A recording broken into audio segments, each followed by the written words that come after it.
They always say, greatness comes at a cost.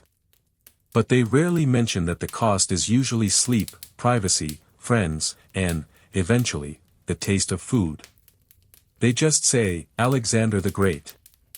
As if that word, great, didn't weigh 1,000 tons. As if it didn't rot. You clicked on this because you were curious, or tired, or because something in your body is begging to feel small again.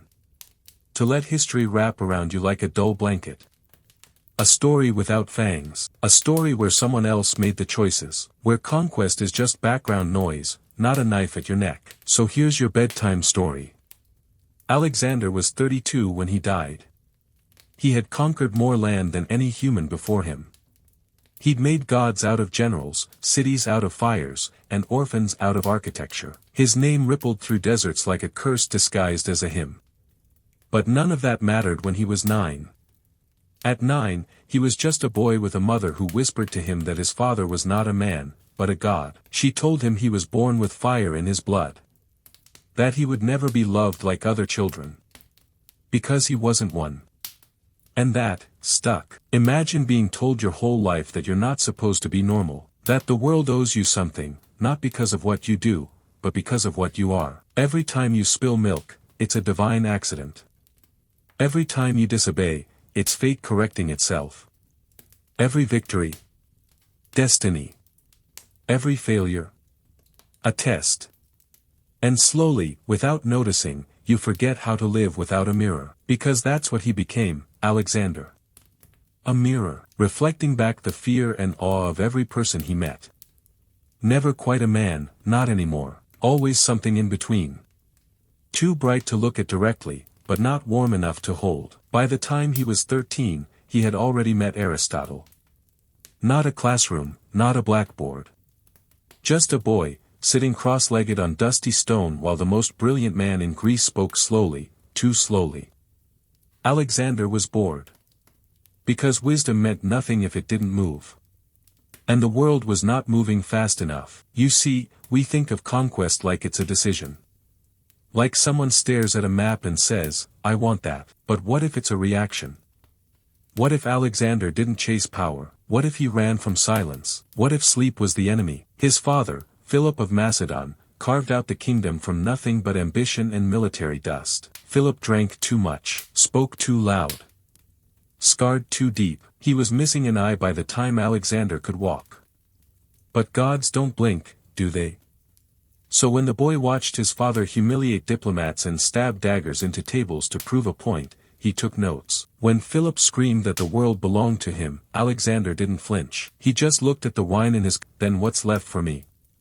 Children of powerful men grow up with a choice, follow, rebel, or erase. Alexander chose erasure, not of his father, of the world his father thought he owned. He would redraw it. Burn the edges, step past the borders. He would go so far, they'd forget who came before him. But before he became the man with gold in his mouth and sand in his boots, he was still just a teenager. And teenagers bruise easier than they admit. There's a story, maybe true, maybe not, that when Alexander tamed his first horse, no one else could ride it. The creature was wild, snorting, stomping, ready to break bones. His father's men gave up, laughed. But Alexander didn't laugh. He just noticed that the horse was afraid of its own shadow, so he turned it toward the sun. And rode. Sometimes, that's all conquest is, knowing what the beast is really scared of. By 20, he was king. And not the kind who sits on soft thrones and drowns in grapes and dancers. No. Alexander moved like an arrow loosed from a bow too long bent. His campaigns weren't just military, they were metaphysical. He wasn't just invading cities, he was invading reality. Proving to himself, to the ghost of his mother, to the dust that clung to his sandals, that he wasn't mortal. But the body always disagrees, eventually. And the funny part? For all his battles, all his victories, all the empires that bent their knees and whispered his name like incense smoke, Alexander didn't die on the battlefield. He died in a bed. Not a glorious death, not a poetic one. A slow unraveling, fever, pain, silence, which makes you wonder, if you could speak to him in that final week, when the breath was shallow, and the gold was cold in his hands, what would he say? Would he ask if the cities were still standing? Would he whisper the names of the men he'd killed? Would he dream of his mother's eyes? Or would he simply ask? Did it matter? Because the truth is, you don't need to be a historian to understand Alexander the Great. You just have to know what it feels like to want something bigger than your skin can hold. To want to be remembered. To be great. But greatness, like sleep, is a fragile thing. It only comes when you stop reaching. And Alexander never did. Not until his body made the decision for him. There's a quiet kind of madness that grows inside a boy who has never lost. It's not the manic kind, no, that comes later. This one is slow, polished. It doesn't shout, it smiles. And that smile, over time, becomes the shape of your entire face. By the time Alexander crossed into Asia, he wasn't chasing victory. He was fleeing obscurity. There's a difference. One is hungry, the other is haunted. The Aegean Sea behind him was calm the morning he left. No fanfare, just the wind licking the sails like it already knew where they were going. His men rowed, unaware that they were leaving behind the last stretch of land where they'd ever feel normal. Because Asia wasn't just big, it was older, and older things remember longer. They landed at Troy first. Not for strategic reason, for poetry. Alexander wanted to touch the earth where Achilles had fought. He laid a wreath, not to mourn, but to inherit. Achilles had his Homer. Alexander would write his own epic, with cities instead of verses and rivers instead of lines. But here's what the songs never mention. When you land in a place older than your language, your boots don't just leave prints in the dirt. They leave impressions in time. Something starts watching. Alexander didn't fear that. He welcomed it. What did fear him, though, privately, were the men behind him. Generals, officers, mercenaries with more scars than morals. Men older than him, harder than him, forced to bow to a 22-year-old boy whose armor hadn't even rusted yet. They followed him because they had no other choice, not because they believed. Belief comes later, after enough blood has been spilled to make disbelief expensive. But Alexander understood something most leaders forget. Loyalty is not built in gold. It's built in stories. And every night, he gave them one. He walked among them without guards. Ate what they ate. Bled where they bled. And at night, while fires crackled and the eastern winds teased the tents open like ghosts looking for warmth, he spoke. Not in speeches, in myth. He told them that they weren't just soldiers. They were the army of destiny, the fist of the final breath of Hercules. He didn't promise coin, he promised eternity. And for men with nothing left to lose, that was enough. His first battle on Granicus, a shallow stream, barely a foot deep, barely a name in the mouths of locals. But after that day, it became a graveyard. The Persians waited on the far bank. Confident. Calm, because no sane general attacks across a river. But Alexander wasn't sane. Not in the way they understood. He didn't wait, he didn't plan, he charged. Head first, straight into the water, straight into their line of spears and his men followed. Not because they believed they would win. But because the idea of not following him was somehow worse. He nearly died that day. A Persian noble raised a sword to split his skull, and would have, if not for Clytus the Black, one of his officers, who severed the man's arm before the blade could fall. Alexander's helmet was split. Blood ran down his cheek. But he didn't fall, he smiled, because this was what he came for. And that's something no one tells you about conquest. It's not the cities, it's not the spoils. It's the moment just after almost dying, when your heart still hasn't caught up, and the world feels thinner than paper. That's the part that addicts you. After Granicus, they buried thousands. The river turned red. The bodies clogged its banks like prayers with no gods to hear them. But Alexander didn't pause. Didn't mourn, he looked east. Always east. The Persian Empire was vast. Unfathomably so. Cities like Sardis, Halicarnassus, and eventually Babylon waited like sleeping giants. But to Alexander, they were already ghosts. He had killed them in his mind years ago. Now he was just dragging the body across the map. In the cities that surrendered, he showed mercy. In the ones that resisted, he did not. His strategy was simple: make surrender seem like the better story. The deeper he pushed, the more his army began to understand what they were part of. This wasn't just a campaign. It was a script, and every man was playing a role, either as hero, martyr, or shadow. Back in Macedon, word spread like wildfire wrapped in silk. Mothers named their sons Alexander. Poets wept in public squares. Statues were erected before the battles they depicted had even ended. But glory is a strange kind of rope. The tighter it's pulled, the more it chokes. Behind closed doors, the first cracks began to form. Some of his generals whispered about home. About wives, children, aging fathers they'd left behind. But when they brought it up to Alexander, his eyes darkened. "There is no home," he said, "only forward." And with each mile, the distance between the man and the he began dressing like the Persians. Long robes. A golden sash. A diadem. To the Greeks, it was betrayal. To Alexander, it was evolution. He wasn't just conquering the world, he was becoming it. But even gods have limits, and the land doesn't always bend to ambition.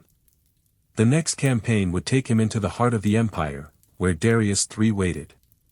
A king in name. A man out of time. But for now, the army marched. Dust in their lungs. Leather cracking at the seams, horses breathing like furnaces. And in the night, when the world was quiet again, Alexander would lie awake. Not because he feared defeat. But because somewhere, out in that endless dark, there was still more. And that, more than anything else, terrified him. They met on a plain. That's how these things always begin. Flat ground. Open sky. The kind of stage that where nothing obstructs the view of dying men. Issus, a name you forget unless you're forced to remember it. Just another strip of earth between mountains and sea. But on that day, it became a stage not for war, but for mythology to prove it could still bleed. Darius III had come with numbers. Over 100,000 men, some say. But history, about numbers, about reasons, about endings. All we know is this: Darius was the king of the largest empire the world had ever seen. And he was afraid. He waited behind his army, surrounded by chariots lined with blades, flanked by mercenaries, cushioned by wealth. He believed in position. In tradition. In size. Alexander believed in angles. He attacked the center, hard, before the flanks could even close in. Like a needle piercing a vein. The Persian lines buckled, not because they were weak, but because they weren't prepared to be pierced. They were trained to endure a wave. Not a knife. In the chaos, Darius fled. That moment, that one moment, defined everything that came after. The king of Persia, in his golden chariot, turned from the dust and fled into legend as a ghost.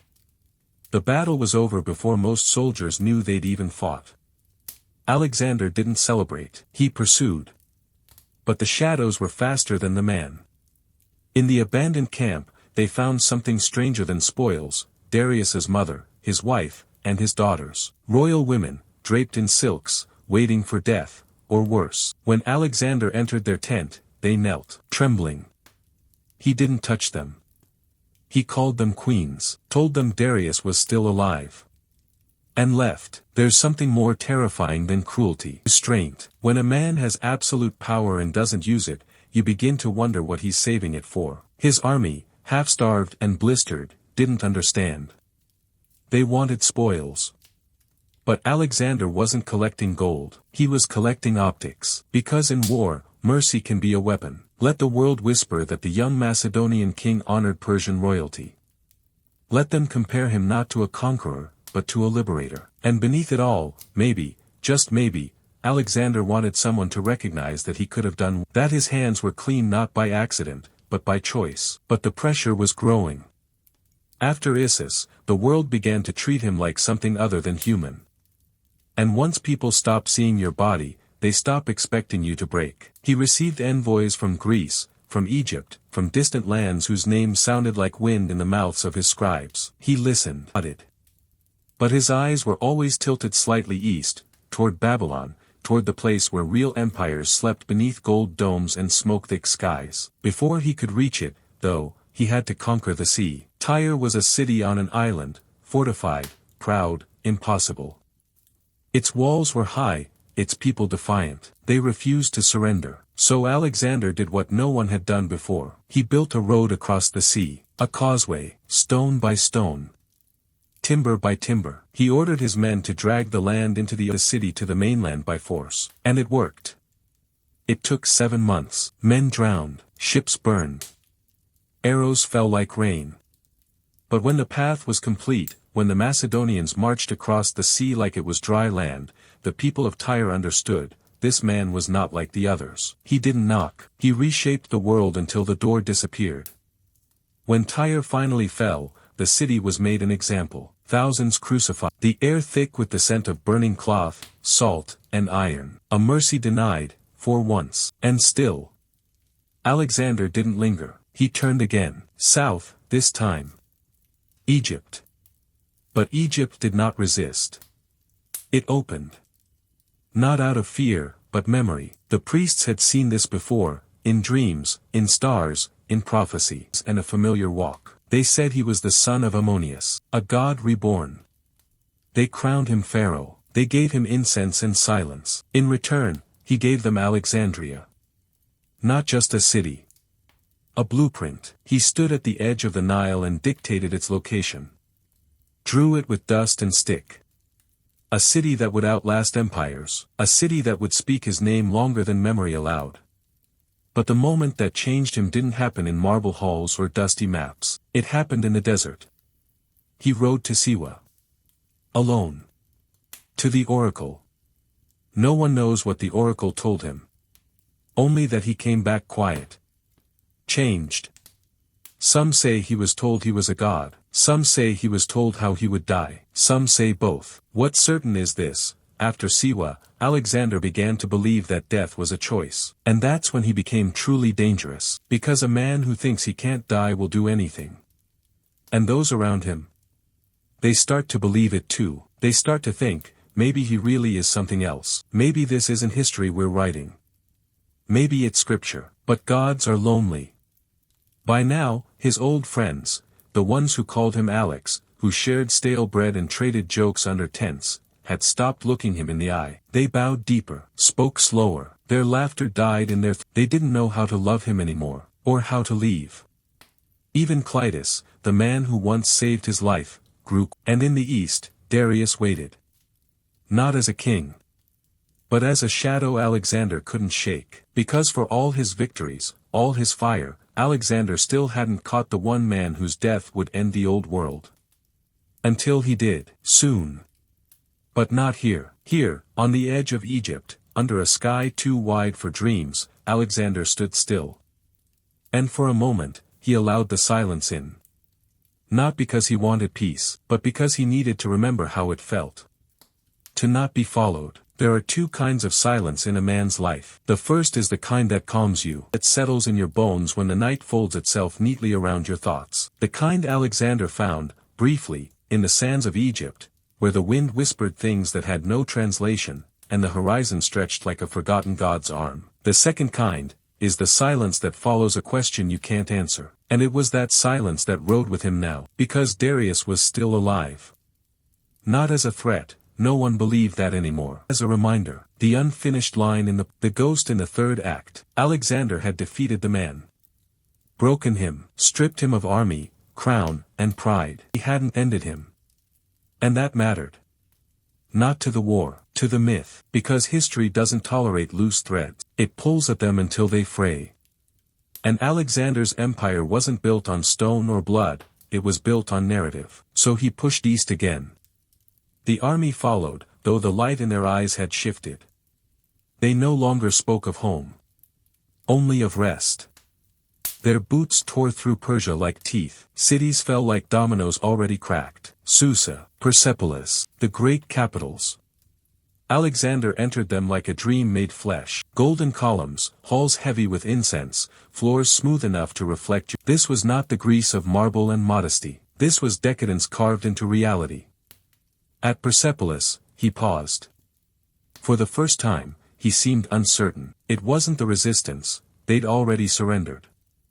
It wasn't the loot, his coffers were swollen with more treasure than he could carry. It was something else. Persepolis wasn't a city. It was Persia, a symbol. A statement. He held a torch, and the world waited.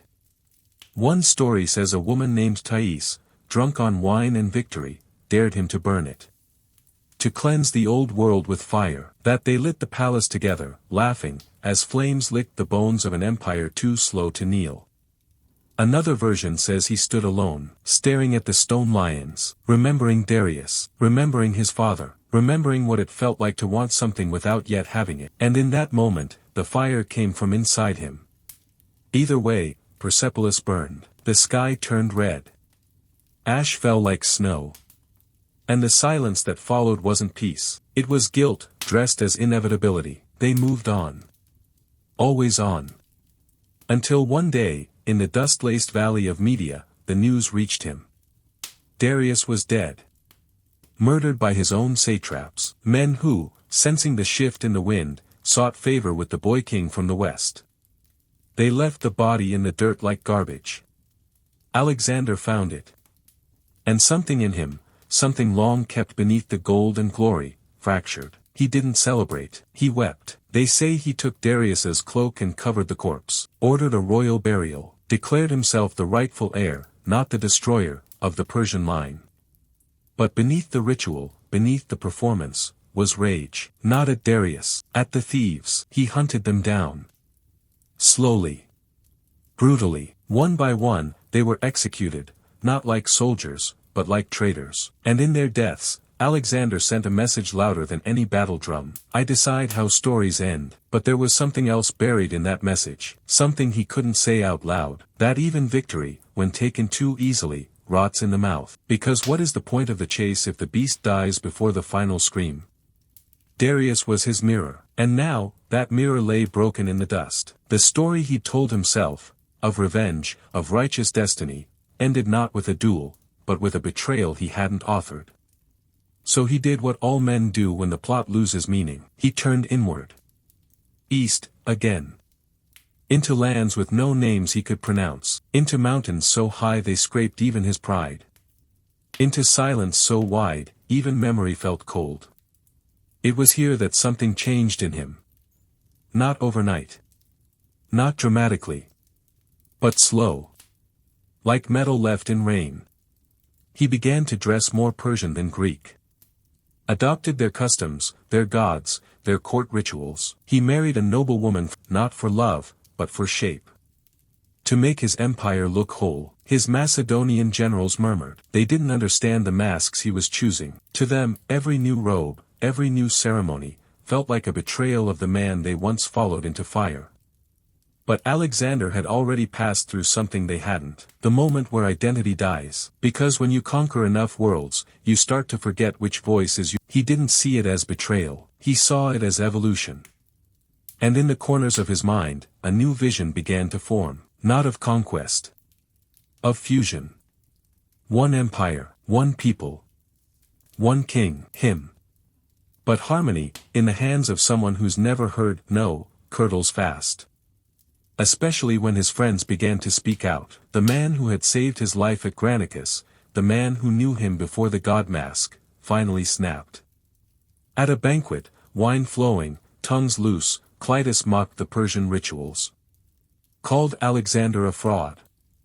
A boy pretending to be a pharaoh. A man drunk on incense and dreams. Alexander, equally drunk, rose. There was a blade. There was shouting. And then there was blood. When it was over, Clitus was dead.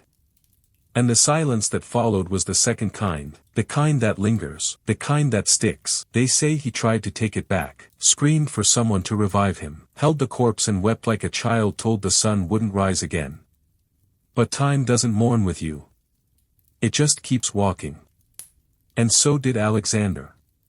Into deeper lands, stranger lands. Where his own men couldn't read the stars, where maps turned to myths and food tasted like ash. He was no longer chasing Darius, now he was chasing something else. Maybe it was redemption. Maybe it was erasure. Or maybe, just maybe, it was the only thing left after the crown no longer shined. A place where no one knew his name. It rained in India. Not the kind of rain you expect, soft, rhythmic, clean. This was rain that warned, rain that felt older than the clouds that bore it. It didn't fall, it descended. As though the sky itself was collapsing under the weight of something it had been holding for too long. And into that rain rode Alexander. His armor no longer gleamed the way it once did. Not from wear, but from absorption. It had taken in too much sweat, too many sunsets, too much blood. You could still see gold if the light caught it just right, but the gold no longer meant anything. It was the summer of 326 BCE, and the world had run out of names for what he had become. India was not the end. But it was the last place left that didn't already feel conquered in his mind. The terrain changed first. The flat plains gave way to lush chaos, jungles breathing in wet silence, rivers thick with memory, trees that didn't just grow, they remembered growing. And beneath it all, rot, not decay as failure, decay as law. Things here bloomed only to fall apart again. The men noticed. Not immediately, but deeply. The silence between them stretched longer each night. Their eyes stayed low. Laughter, when it came brittle. They were tired.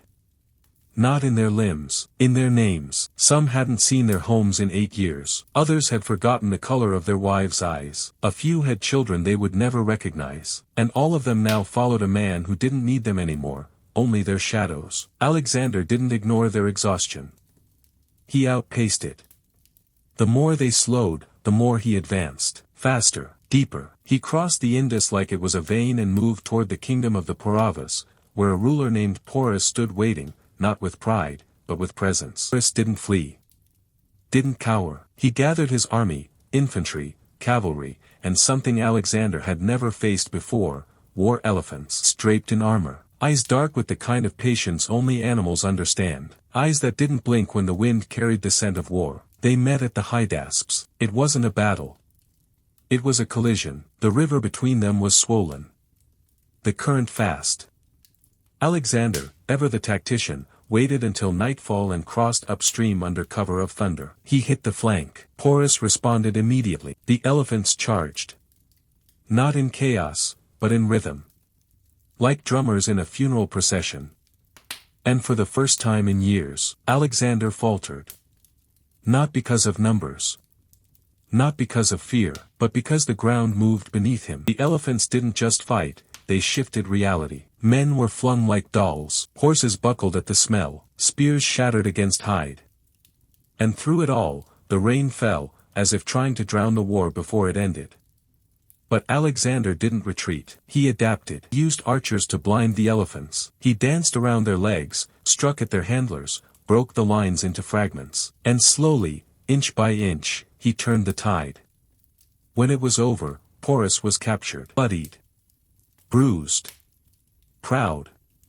Alexander, curious as ever, asked him how he wished to be treated. Porus, through cracked lips, said only, "Like a king." And Alexander, recognizing something ancient in that answer, let him keep his crown. Not because of mercy, but because he saw himself in the wreckage. Porus stood. That was enough, but the battle had cost him. Not his body. His army. They were finished. Not mutinous, not angry. Just, finished. The kind of exhaustion that makes your hands tremble when tying your sandals. The kind that doesn't fade with rest. The kind that whispers, enough. They came to him at the riverbank, leaders, veterans, friends who had bled beside him. They told him what he already knew, that they would not go any further, that the world might still stretch east, but they would not follow it. And for the first time, Alexander listened. He didn't punish, didn't shout. He just stared across the river, where mist curled like forgotten gods trying to rise, and said nothing. Because even he, Alexander, son of Philip, crowned by Egypt, kissed by Persia, burned by prophecy, even he knew when a story was about to fracture. They turned back, but turning back doesn't mean going home. It just means returning to the places your shadow hasn't reached yet. And as they moved west, the monsoon followed. Floods swallowed roads. Disease crept into the wounds they thought had healed. Men died not in battle, but in puddles of filth. Fever became the new general. Rats, the new enemy. In 1 week, over 2,000 soldiers fell. Alexander moved on foot for most of it. He didn't complain.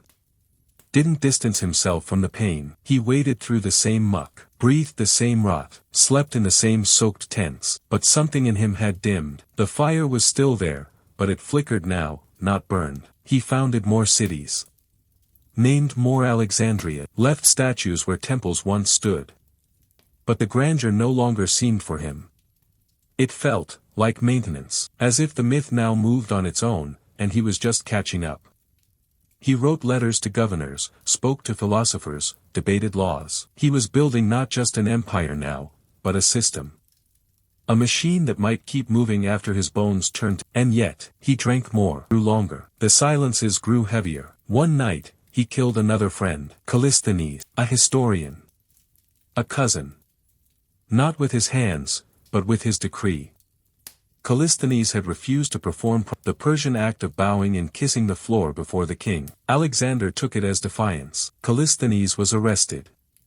Tortured. Left to rot in a cage. The boy who had once studied under Aristotle, now executed philosophers for not kneeling low enough. And maybe, deep down, he hated himself for it. But pride, like rust, doesn't come off easily. By the time they reached Susa again, the army was a ghost of itself, and Alexander, despite the victories, looked, not in the body, in the soul. They say he looked east one last time, just once, before entering the gates, not with longing, with grief, because he knew there was nothing left ahead of him that could compare to what he'd already left behind.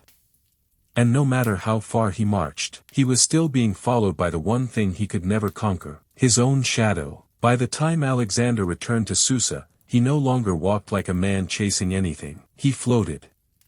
Not with grace, not with peace, but with the slow, unnatural stillness of someone whose weight had shifted inward, where the bones no longer carried the body, but the burden. Where each step is not a movement forward, but a negotiation with gravity. The city welcomed him like a fever dream. Streets swept. Banners lifted. Dancers rehearsed. But the people didn't cheer like they used to. The joy felt choreographed now, a performance the empire had to improvise. Because something was off, not broken, not yet. But misaligned, like a song played one note too high. Like laughter that lasts a second too long. Alexander had returned victorious, but no one quite knew what that meant anymore. Victory used to feel like fire, now it felt like dust. He summoned his generals, told them the next plan. Not to rest. Not to rebuild. To unify. And so began what historians call the Susa weddings, but they were never really weddings. They were mergers. 40,000 of his soldiers married Persian women by decree. He himself married two, daughter of Darius, and Persides, daughter of Artaxerxes. Empires, stitched together not by sword, but by vows whispered through translators. He believed it was genius. His men believed it was madness. They drank. They kissed their new wives, but in their hearts, they weren't building bridges, they were surrendering to fog. The rituals felt foreign, the language felt wrong.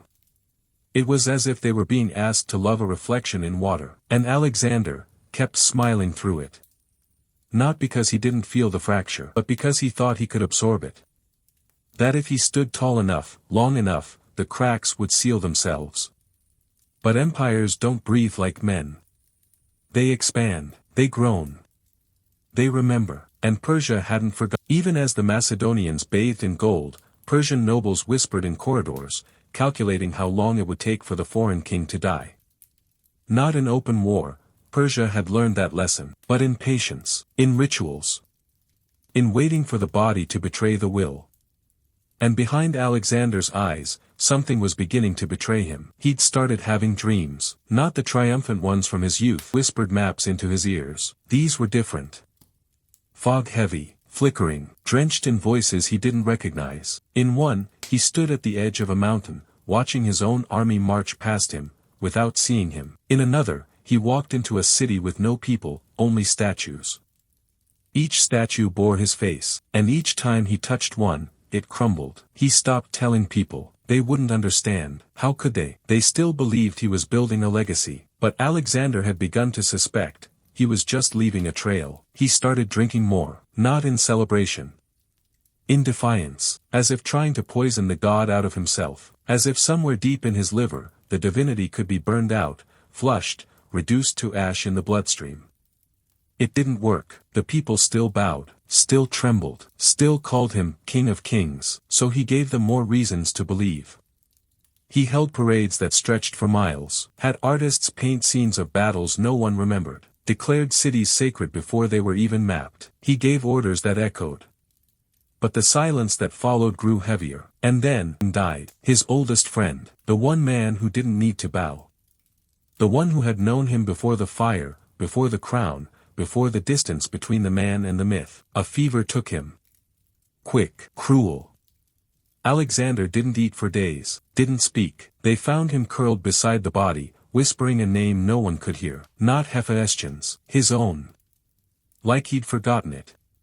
Or needed to be reminded. He declared mourning across the empire, not just a day. Or a week, a year. He ordered shrines, temples, statues in every city. Burned them alive. And somewhere deep in the walls of his palace, he screamed until his voice cracked, then ordered a road built from Babylon to the sea. But roads they just lead you away from it. And Alexander, for all his maps and visions, was lost now. Not on land. In meaning. He had conquered the known world. And still, the ache remained. The emptiness didn't vanish, it changed shape. Got quieter, meaner, closer. He turned to prophecy again. Asked the stars, they blinked. He consulted the priests, they smiled. He reached out for signs, and silence replied. He began planning a new campaign. Arabia, a blank on the map. But it wasn't real. Not really. Just another wall to run into. Another river to shout across. He never made it. One evening, after another feast, a blur of wine and heat, he collapsed. A sharp pain behind his eyes, a tightness in his chest, his vision narrowed to the size of a coin. They carried him to bed. And he never stood again. 10 days of fever, 10 days of stillness in a man who had never stopped moving. His generals waiting, praying, pretending not to look at each other, and in those final hours, as the empire he'd stitched together with blood and belief sat trembling on the edge of inheritance. Someone asked him, "Leave the empire?" He didn't answer at first. Just stared at the ceiling, as if reading something none of them could see. Then, slowly, his lips moved. To the strongest. And the silence that followed was the kind that breaks men in half, because they all realized. Alexander hadn't built a kingdom, he'd built a question. And questions don't crown kings, they consume them. The fever took him. And the breath that had once whispered across the world, stopped. No lightning. No chariots in the sky. Just heat, and the quiet realization that even the loudest empire in history was still small enough to fit inside one body. One body that had finally run out of places to go. They say the body didn't rot. Not for a week. Maybe more. In Babylon's heat, where meat wilts in hours, where sweat beads on bronze just from being held, Alexander's corpse remained unspoiled, skin intact, eyes sunken but clean. No smell. No stain. No sign that the thing lying beneath the linen had ever been made of flesh. Some whispered that he hadn't died. That he'd simply paused, that the breath had gone into hiding. Others whispered darker things, that no god wanted to claim him. That Hades turned him away, that Olympus had forgotten his name, because gods don't leave questions behind. And Alexander, at the end, was nothing but a question with a crown. There was no will, no air, only the echo of a phrase, to the strongest. But the strongest at what? Killing. Waiting. Lying. The silence at his bedside twisted into a storm. His generals, once brothers, now thrones in waiting, turned from mourners into vultures. Naturally, the way rocks shift in the night. Perdiccas, Ptolemy, Seleucus, Antigonus, Cassander, each of them had bled beside him. Each had storms with a smile. Each had, at some point, wondered if following him meant they might one day hold a fraction of what he held. And now that he was gone, they didn't see a grave. They saw a map, unclaimed, still warm. They didn't weep. Not really, they remembered. They remembered the glint in his eye when he first spoke of Asia. They remembered the sound his boots made in the mud of Gaugamela. They remembered the night in India when he stood in the rain, laughing, blood dripping from his shoulder, as if death were an old friend trying to find its way back to him. And now, finally, it had. But it had come too late. He had already made a world, and broken it. The debate began quietly: who would rule what? Who would act as regent for his unborn son? For the child of Roxana, still hidden behind palace walls, still more idea than person. They divided his empire like gamblers. Like thieves, like sons who never truly believed the father was coming back. It would take less than a year for that division to turn to war. The first of the Diadochi wars began not with drums, but with the sound of feet marching away from Babylon. Toward claim, toward crown. Because no one wanted half of what Alexander had built. They wanted it all. And yet, at the center of this growing fracture, lay his body, untouched. Unburied, as if daring the world to admit it couldn't carry what he left behind. Perdiccas wanted it, the royal cemetery in Macedon. A return to the roots, a final bow to lineage. But Ptolemy had other plans. He wanted it in Egypt, where the people still whispered his name with fire behind their teeth, where Alexander had been named pharaoh, where temples still sang his birthright. So Ptolemy acted. Intercepted the funeral procession, hijacked it. Took the body south, toward Memphis. Some call it a betrayal. Others, a theft. But in truth, it was a coup. Not of land, but of legacy, because whoever held the body, held the myth. Ptolemy built a tomb, then another. Eventually, the body was moved to Alexandria. Encased in gold, displayed like a relic. A museum of skin. A reminder that once, a man had tried to become a continent. People traveled from all corners of the crumbling empire just to stand near him. To whisper, to look. Some say Augustus visited the tomb centuries later, that he laid flowers and took nothing. Others say the body disappeared, that it was hidden, stolen, destroyed. But what matters is not where it is now. What matters is that for years, decades, even, the people spoke of Alexander not as a memory, but as an unfinished sentence. The empire he left behind splintered like brittle marble. Wars carved through it. Generals crowned themselves. Cities were renamed, then renamed again. Temples were rededicated. But none of it lasted. Not really, because the empire had never been meant to last. It was a fever, a spark. An act of will so large, it mistook itself for permanence. And once Alexander's hands no longer gripped the reins, the horses scattered. But the question remained, not, what did he build? Not, what did he destroy? The question that turned in the mouths of philosophers, priests, and drunk poets long after his death was simpler. Why did he keep going? Why keep marching when you've won? Why chase cities when the ones you've already taken can't be held? Why burn Persepolis after it's already yours? Why ride into monsoons? Why build new Alexandrias when the old ones still echo your name? There are answers, of course, political ones, strategic ones, but the truth, the one that lingers in the silence after the scholars finish speaking, is that Alexander didn't want to make. He wanted dissolution. He wanted to disappear into the world he conquered. To lose himself in scale. To stand so far from where he began that no one could point to the boy in Pella and say, that's him. He wanted to erase the line between man and myth. But myths don't get to sleep. And in the end, neither did he. Even now, his name stirs dust in distant corners of maps. The ruins of his cities still bear his sigil. Children in places he never saw still carry his name. But the man? He's gone. Not because he died. Because he was never meant to stay. Alexander wasn't a king, he was a direction. A compass that pointed away from home. And sometimes, late at night, when the wind is sharp and the world is too quiet, you can still feel it pulling. East. Always east. There's a particular kind of silence that follows the death of someone who tried to make themselves permanent. It's not quiet. It's not like a room with no sound. More like a breath that's been held too long, and finally released. The sound of marble cooling. Of banners taken down before dawn. Of names, once shouted across cities, now whispered only to test if they still echo. Alexander's name still echoed. But the man behind it was gone. And the world didn't know what to do with that. They had learned how to follow him. They had not learned how to stop. What came after his death wasn't grief, it was splintering. The empire, stitched together by ambition and fast marches, was never meant to hold still.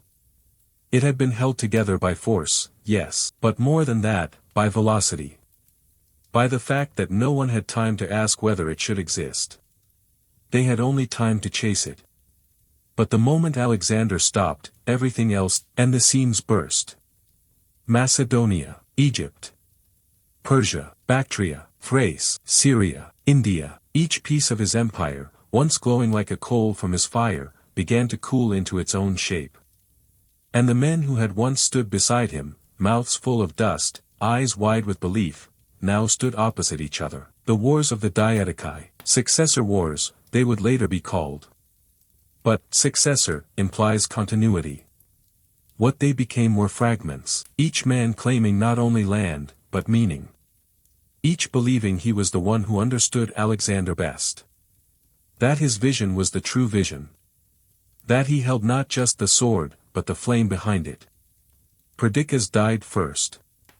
Ptolemy held Egypt, carving out a new dynasty in the sands, wrapping himself in both Greek logic and Egypt. Seleucus took Persia, Syria, Mesopotamia, clinging to the bones of the old East like he could reassemble it into something alive. Antigonus, who had once watched Alexander burn Persepolis without blinking, tried to claim the entire thing. He failed. His son would try again.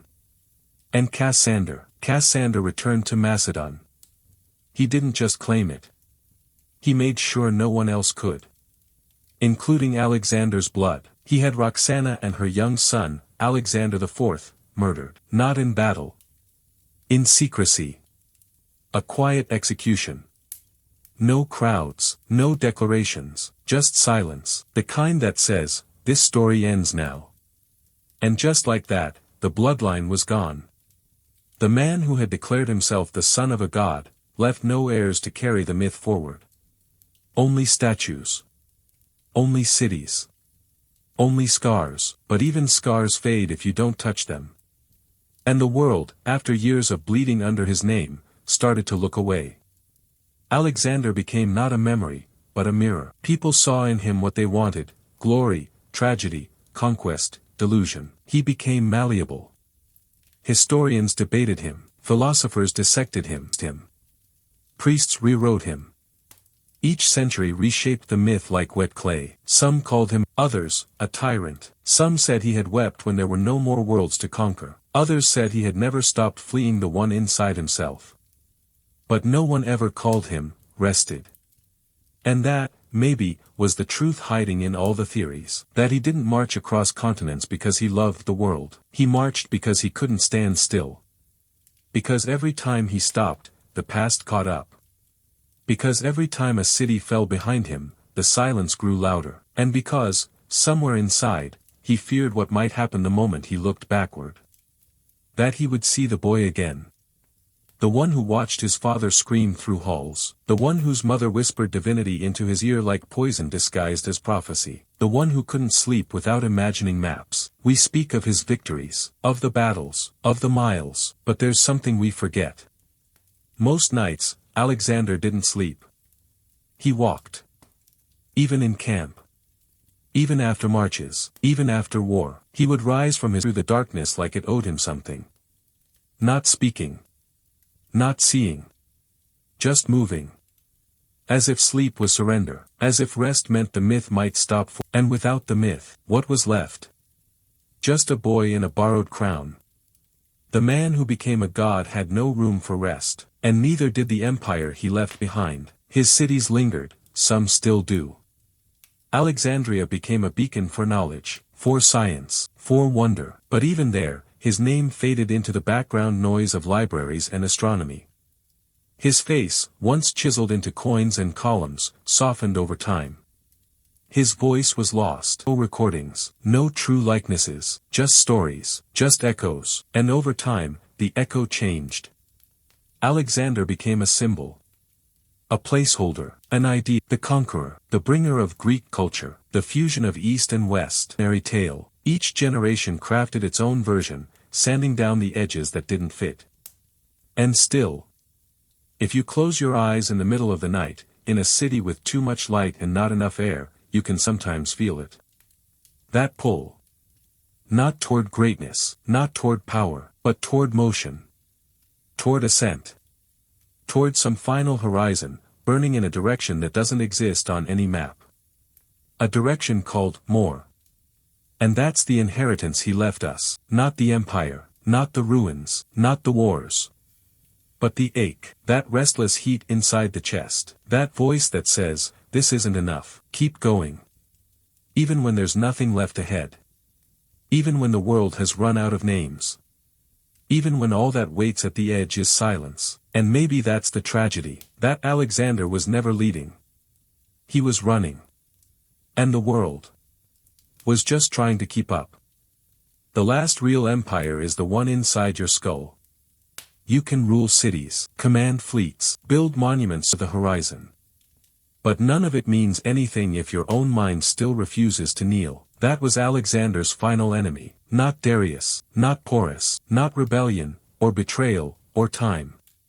Just, the self, the part that doesn't listen when the world applauds, the part that stays hungry, even after the last mouthful of godhood, that quiet voice inside the mind that says, you're still that boy.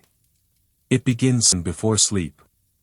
The sound of wind in the tent that doesn't quite sound like wind, the way the stars shift slightly when no one's looking, they're watching you back. That's how it must have started for him. By the end, he didn't speak of glory, not really, the word had thinned, used too often, spread too wide. Glory is a mask others wear for you. What Alexander craved, what he needed, was completion. But there's no such thing. Not in conquest. Not in myth, not even in death. After his body cooled, the legend didn't die. It metastasized. Caravans crossed the desert just to see the tomb. Warlords invoked his name before battle like it was armor.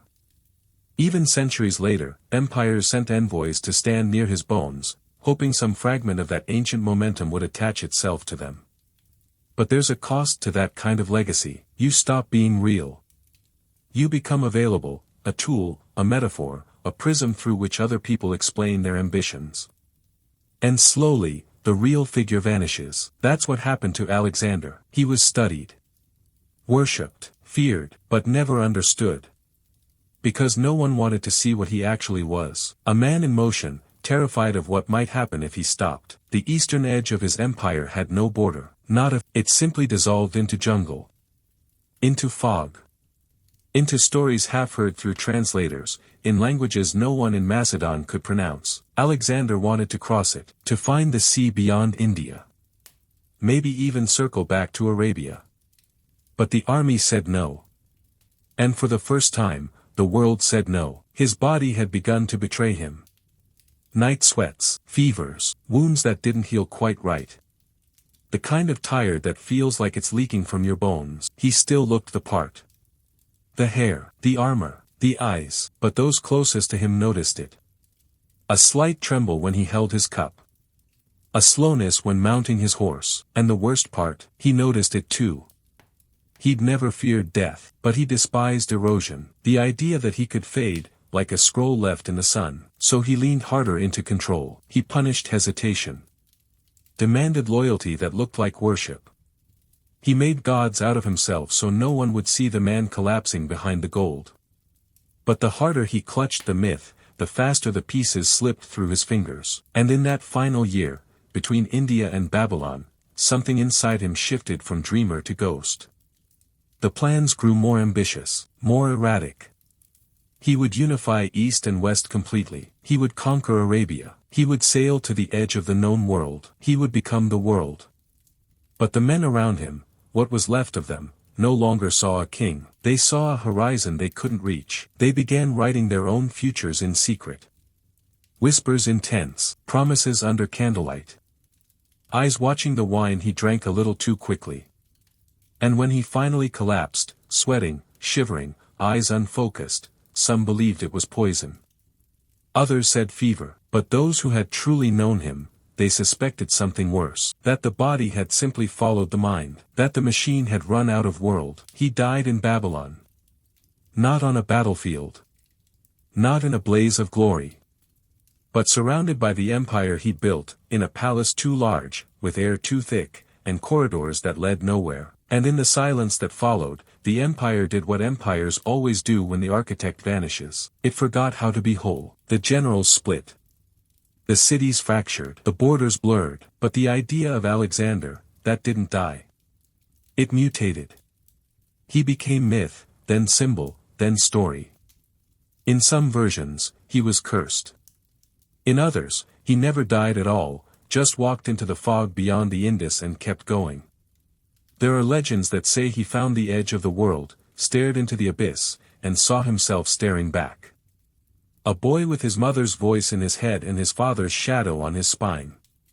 A boy who had learned to replace silence with footsteps. And when he saw that boy again, he finally understood. There was never any final city. Never any throne that would feel like a rival, because the journey had never been outward. It had always been in. The thing he was trying to conquer wasn't the world. It was the absence inside himself, that invisible, bone-deep loneliness he could never name. And maybe, just maybe, he believed that if he put enough distance between himself and that absence, it would finally disappear. But absence doesn't vanish. It waits, it follows, it wears your face and walks one step behind you. And it was always going to catch him. That's how the map ends. Not with a border, not with a final battle. Not even with a death, but with the realization that the map was never real.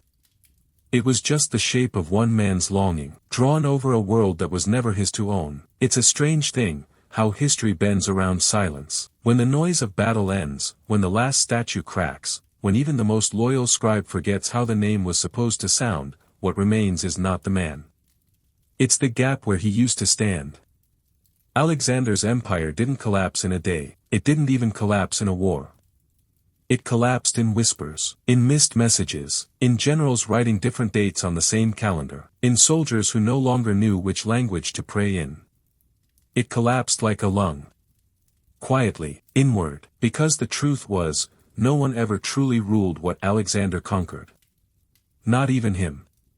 He moved too fast to rule. He didn't govern cities, ran them, set them spinning and kept marching. He created zones of influence that had no time to become homes. And when he died, the momentum died with him. The world exhaled, and then, waited. Waited for someone to take the reins again. To march, to point at another edge of the map and say, that way, but no one did. Because no one could. The successors tried. Yes, they clawed at the carcass of the empire, they named cities after themselves, struck coins with their own profiles, wore cloaks dyed in the color of remembered thunder. But none of them were followed the way Alexander had been. Because none of them made the world feel like it was waking up. He had. That was his real power, not war. Not strategy, not even charisma. It was belief. He made men believe they were living inside a story, that history wasn't just happening to them, it was moving through them. And they would be remembered not as men, but as echoes of something holy. No general could replicate that. Because that kind of belief isn't taught. It's cast, like a shadow in the perfect angle of light. And the light had gone out, so the empire turned inward. Where once there had been a forward momentum, there were now only reflections. Each ruler tried to make themselves a mirror of Alexander, but reflections fracture, and none of them understood the curse of that mirror. Because once you've seen the face of a man who tried to become eternal, everything else looks temporary, small, less than. And so kingdoms that could have flourished chose instead to prove themselves. To flex, to outshine a ghost that had already burned the sky. There was no peace, only performance, and under that performance, the wind began to shift. In India, Chandragupta Maurya rose. He had seen what Alexander had left behind, a corridor of broken loyalties and exhausted ambition. And in that gap, he built. not in fire, but in structure. A real empire, one that did not try to chase the edge of the world, one that tried to hold it. And in the West, Rome listened. Watched. Waited. They studied Alexander like a blueprint.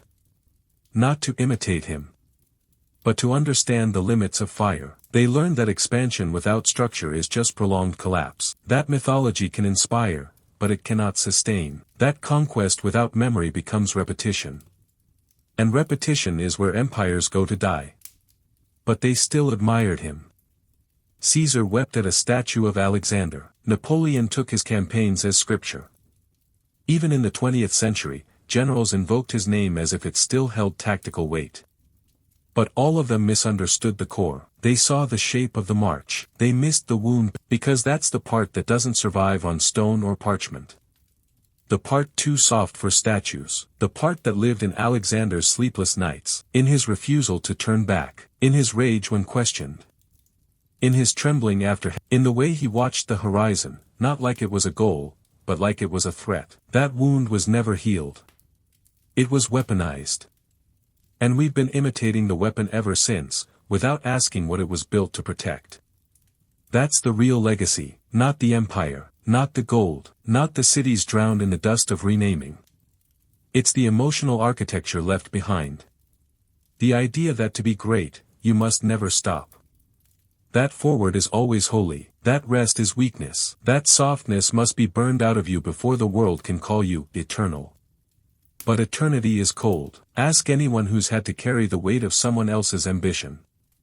Ask the generals who lived longer than their king and spent their old age carving up memories with knives sharper than justice. Ask the wives whose names were erased, whose sons were murdered not for rebellion, but for bloodline.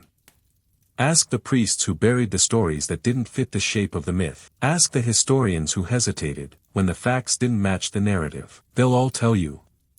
The myth never slept. And it never let them sleep either, because when a man like Alexander dies, he doesn't leave silence, he leaves static. A humming, unfinished sentence that lingers in the walls of war rooms and lecture halls and dreams.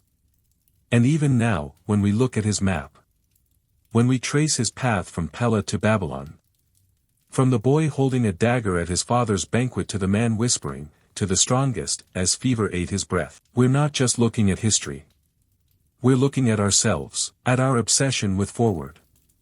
At our confusion between conquest and clarity, at our quiet belief that if we move fast enough, far enough, hard enough, maybe the questions won't catch us, maybe the silence won't find us, but it always does, just like it did with him. It finds us in the pause between victories. In the cracks beneath our rituals, in our most sacred ambitions, and when it does not shout. It does not warn. It does not echo. It simply arrives, like wind that carries no message. By the time Alexander's breath faded into the Babylonian dusk, something else was already unraveling, something quieter than empire, older than conquest. The illusion of movement. He had spent his life in motion. His legend was momentum itself, the boy who marched without pausing, who blurred the difference between beginning and ending by refusing both. Every border crossed, every river breached, was less a line and more a denial. A refusal to stop being becoming. But death is the great contradiction. It halts the body, yes, but it also sets the story in motion. And stories travel further than armies. In the years after Alexander's passing, the world spoke his name like it had been there from the beginning. Children were told of his march east not as history, but as inevitability. Like gravity. Like sunrise. The problem was, the man himself had no path to follow anymore, no bones to dig up, no crown to hold. His tomb became legend. His words became fragments, his choices, blurred into parable. The people who had known him were dying, too. One by one. And each time another witness fell away, the version of Alexander they carried, his tone, his hands, the way he stood when giving a command, fell with them. Until what remained wasn't a memory, it was a myth wearing armor. And the armor never rusts, but it doesn't breathe either. Somewhere between Babylon and the years that followed, the empire became weightless. Not in its reach, it still spanned oceans of sand and culture, but in its center, there was no heart anymore, no one man to follow, no story to anchor the dust. Just fragments. The Diadochi, his former generals, now kings in their own right, kept fighting. They used his name as a weapon, a justification, a banner. Not out of loyalty. Out of necessity. Because to rule after Alexander was to stand on shifting ground. You had to summon him into the room just to be heard. It wasn't enough to win. You had to remind people that he once looked at you as an, even if he hadn't. Especially if he hadn't. And so, Alexander, who had spent his life erasing the line between myth and man, became an icon used to validate violence he never witnessed. Each kingdom claimed to carry his vision. Each ruler quoted him, invoked him, crowned themselves with whispers of his ghost. But if you stood still, if you really listened, you would realize, none of them knew what the vision was, because Alexander had never written it down. He hadn't left a doctrine. No charter, no sacred scroll tucked beneath his bed. Just that one terrible, flickering line. To the strongest. And in those 3 words, he passed on not an empire, but a contest. A room with no exits, a crown that burned everyone who tried to wear it. Meanwhile, the cities he left behind, Alexandrias, scattered like ash across Asia, began to rot. Not quickly. Not visibly. But spiritually. Without him, their meaning evaporated. They were monuments to direction. To motion. To the idea that a man could rewrite geography by dreaming it louder than anyone else. But once he was gone, the map stiffened. The paths he walked turned to relics. The roads, once, now led only to ruins. Even in Alexandria, the greatest of them all, the ache was palpable. It had been meant as a beacon, a confluence of culture, knowledge, light. But its founder never returned, never ruled from its halls. Never heard the voices of scholars echoing in its stone lungs. He named the city. And then he left it behind. That became the shape of his absence. A man who kept planting seeds, and walking away before they grew. He had built no home. He had left no trail. And now, his empire was a kingdom with no footsteps, the kind of kingdom you inherit in dreams and nightmares. Some claimed to see him long after death. Soldiers on long marches swore he rode beside them in storms. Philosophers said he appeared in their thoughts, urging them toward new discoveries. Kings carved their faces to resemble his, thinking it might summon his strength through symmetry. But each attempt felt more like echo than invocation. He couldn't be summoned. Only imagined. And the more he was imagined, the more hollow the world began to feel. Because you can't build a civilization on a man who never stayed still. You can't crown a shadow. And you can't chase a ghost through sand forever. Eventually, even the most loyal began to ask. What had he actually given them? Not victory, that was fleeting. Not stability, the wars kept coming. Not peace, he never spoke its language. He gave them only one thing. Really, scale. He stretched the world until it groaned. He showed them what was possible, and then vanished before explaining the cost. That's what haunted them. Not his brilliance, his absence, because every throne they built felt smaller than the one he never sat on. Every speech they gave sounded like a rehearsal. Every campaign, no matter how bloody, felt like mimicry. He had lived like fire. They lived in his smoke. And still, they could not let go. How could they? Letting go meant facing a new question. If Alexander was not the end point, what was? If even he could not conquer rest, could not build a place to stop, to breathe, to be, then what chance did they have? And in that question, the world stalled. Because Alexander had not just changed maps, he had changed expectations. He taught the world to believe that forward was holy, that distance was divine, that the soul should never settle. And we've been running through empires and ideologies, through cities and screens, through time itself, still trying to feel what he must have felt, that holy burn in the chest that says, more. Keep going. Don't stop. Don't look back, and still terrified of what we might see if we ever do look back. Not ruins, not glory, just a young man's footsteps, vanishing into the dust, too fast to follow, too faint to trace, and far, far too human to be forgiven. Every step Alexander took became a sentence no one could finish, each campaign a paragraph without punctuation. Every city he left behind, a comma carved into land that would never quite know what it was meant to become. He did not return to any of them. Not a single one. Not Pella, where his bones first took, not Alexandria, where his name outlived his breath, not Babylon, where his story ended, not with a sword, but a fever. He walked forward until his legs gave out. Until the horizon finally stopped pretending it had somewhere else to lead him. And this is the part that breathes more quietly than the rest. Not his victories, not his power, but his pattern. He never returned. He didn't go back to thank the people who built his bridges. Didn't revisit the soldiers who buried sons beside rivers with names too foreign to grieve properly. Didn't enter the homes of the women widowed in his name, because the world he moved through was not made for returning. It was made for motion, and once you teach yourself to leave everything behind, even the things that loved you, you become incapable of staying. His mother never saw him again. Olympias, the woman who had fed him stories as sharp as steel, who told him he was the son of Zeus, who breathed prophecy into his blood like wine into a wound, she died alone, in Macedon, assassinated by a rival's order. He didn't bury her. He wasn't there. And yet she had lit the match. Isn't that always the shape of ambition?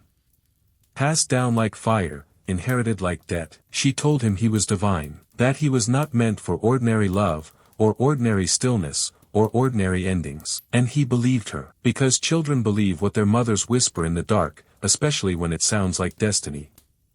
But destiny is a story with no backspace. You either finish it, or it finishes you. By the time Alexander reached India, he wasn't chasing victory anymore. He was chasing silence, not the absence of sound. The absence of questions, the kind of quiet that comes when there's nothing left to want, nothing left to become. But it never came, because ambition doesn't die when the crown is placed. It dies when the need to be crowned vanishes, and for Alexander, that need only grew teeth. So he built more cities, named more things after himself, walked deeper into lands whose maps hadn't yet been drawn. But the land does not care what name you give it. And silence is not a prize, it's a reckoning. Even his men saw it. Their king was changing. Not aging, fraying. There were moments when he would speak of not the lands beside it. The ocean itself, as if water could be bent, as if distance could be defeated. As if scale was sin, and he was here to punish it. And they followed. Because what else could they do? They had long since passed the point of return. Even if their feet turned homeward, their minds would never make the journey. They were not men anymore. They were witnesses. But witnesses to what? A miracle? A slow unraveling? The first breath of some new kind of fire that looked like glory but smelled faintly of despair? No one knew, so they kept walking. And when the army finally said no, when the feet finally mutinied, when the hunger outgrew the myth, they didn't speak with rebellion. They spoke with exhaustion. And Alexander, for all his visions, listened, because he had finally reached the point even gods fear, the edge of belief, the moment when no one sees the fire anymore, only the smoke. And you have to ask yourself whether they were ever really following you, or just what you represented. A way out of themselves. He turned back after that. But it wasn't a return. It was a folding. A slowing of the storm. A breath held too long, now shaking as it's released. He returned to Babylon, but not as a conqueror, as a man who had nothing left to conquer. His body, worn thin by the distance. His spirit, unraveling in shadows. His silence, louder than ever. And then came the fever. And the darkness. And the room full of generals. And the final question. Leave the empire. His lips barely moved when he answered. To the strongest. But maybe that wasn't a challenge. Maybe it was a warning. Maybe he meant, only the strongest will survive what I've left behind. Or worse, only the strongest will understand that none of it mattered. Because when you never return, nothing stays real. Cities become statues, people become echoes, and the ground under your feet forgets the weight of your name. His empire, though enormous, was never his. He didn't live inside it. He passed through it. like wind through a canyon, shaping it, yes, but never stopping. And when the wind is gone, the canyon does not weep. It simply waits for the next storm. And that's what Alexander left behind. Not just a kingdom, but a world waiting for the next man foolish enough to believe that forward is the same as meaning. And maybe that's why we still speak his name, not out of reverence, out of recognition. Because somewhere in us, that same fever stirs, that same ache. To keep walking. To keep proving. To keep becoming. Even if it means never returning to what we once were. Especially then. Because to return would mean admitting that all we ever wanted was a place to rest. And Alexander was never ready for rest, he only knew how to run from it. There's a lie we pass down, generation after generation, in every history book and monument. That power is something you hold. That it rests in a crown, or a throne, or a sword laid gently across your lap. That you can possess it, master it, cradle it like a thing that understands loyalty. But power is not a possession. It is a temperature, and Alexander didn't hold it. He burned with it. That's why the world couldn't keep him. Why no city could anchor him. Why no army could stay by his side forever. It wasn't because he failed to build a system. It's because he wasn't a system, he was combustion. And you cannot build a palace from fire, you can only stand in awe of the ash it leaves behind. When he died, what he passed down was not stability. It wasn't even an empire. It was heat. A fever that clung to every man who tried to walk in his shadow. A restlessness that survived his body. The successors didn't they inherited his illness, that need to push further, to break more, to consume until there was nothing left. Perdiccas tried to act as regent. Failed. Ptolemy stole his body, wrapped it in Egypt like a relic. He built temples, scribes, ceremonies. But it was all insulation.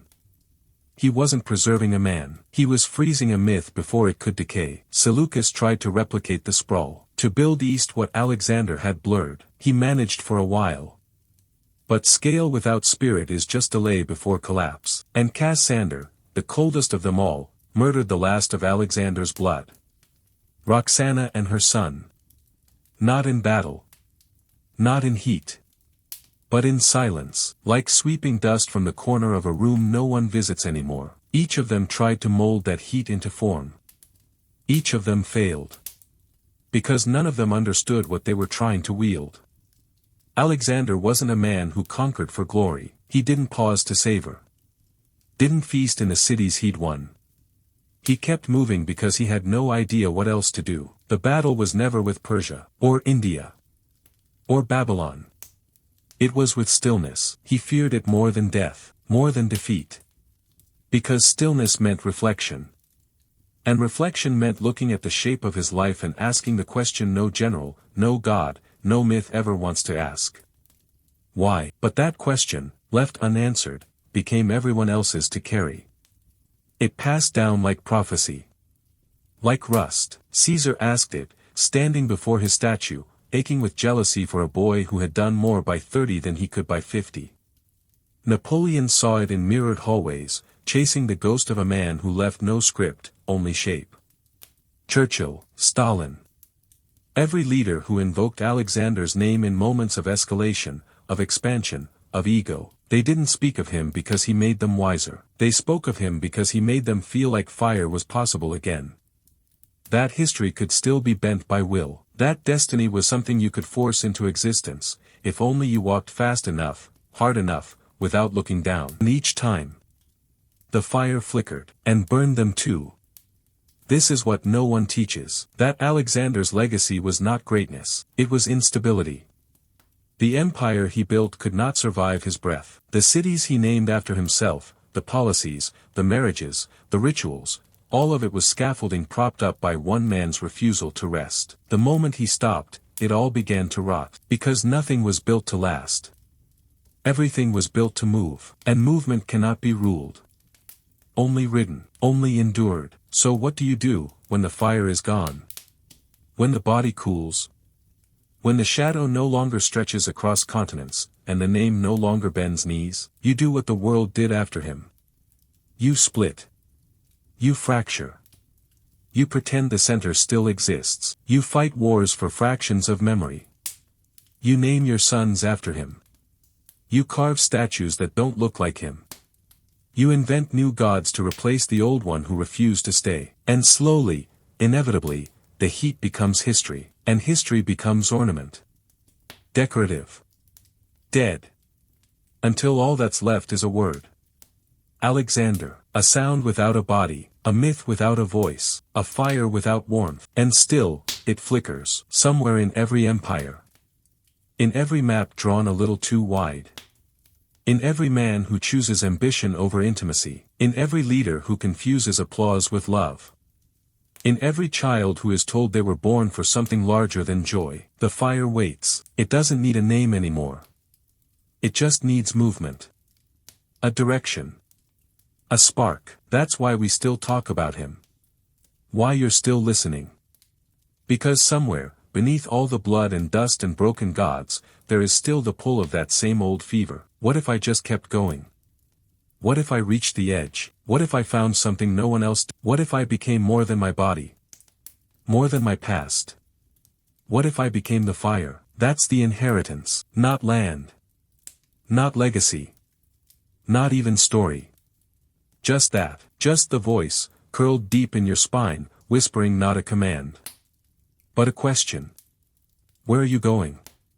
And worse, what are you running from? Time does not bury everything. Some things it simply settles over. Like ash, like breath that was never exhaled, like footsteps left too deep in the ground to be erased by wind. That's how Alexander remains, not as a name chiseled into stone, but as pressure, a weight in the soil, the shape of something that moved too far, too fast, and left a wound in geography itself. Even now, the dust still remembers him. It clings to the ruined walls of cities he founded and never returned to. It folds into the cracks of temple floors where coins bearing his face once clinked, warm from the hands of believers. Its footnotes, in the margins of maps where the known world once ended, and he dared to ask, why should it? You can still follow his path if you know how to look. It begins in Pella, where he first opened his eyes to a mother who whispered divinity and a father who carved nations from the bones of old kings. It coils through the battlefields, Granicus, Issus, Gaugamela, each one a word in the language of forward motion.